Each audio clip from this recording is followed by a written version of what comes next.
មនុស្ស9នាក់ស្លាប់ក្រោយរថយន្តបើកបុករះហ្វូងមនុស្សក្នុងពិធីបុណ្យរបស់ពលរដ្ឋហ្វីលីពីននៅទីក្រុង Vancouver ប្រទេសកាណាដា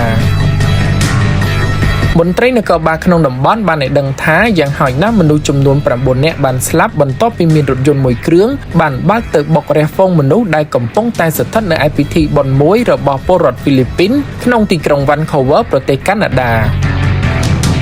យោងតាមការបញ្ជាក់ពីអាជ្ញាធរបានឲ្យដឹកបន្ថែមថាឧបទ្ទវហេតុនេះបានកើតឡើងនៅចន្លោះម៉ោង8យប់ថ្ងៃសៅរ៍ឬប្រហែលម៉ោង10ព្រឹកនៅកម្ពុជាក្នុងសង្កាត់ Fraser ទីក្រុង Vancouver អំឡុងមនុស្សម្នាមកពីសហគមន៍ហ្វីលីពីនកំពុងតែជួបជុំគ្នាដើម្បីប្រារព្ធទិវារំលឹកជ័យជំនះថ្ងៃទី27ខែមេសារបស់ឥស្សរជនឡាពូឡាពូ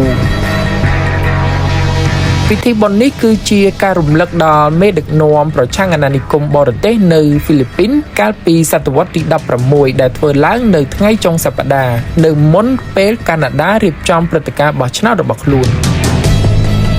ជុំវិញហេតុការណ៍នេះអាជ្ញាធរបានចាប់ខ្លួនជនសង្ស័យវ័យ30ឆ្នាំមួយរូបដោយអាជ្ញាធរធានាដល់សាធារណជនថានេះមិនមែនជាករណីភេរវកម្មនោះទេ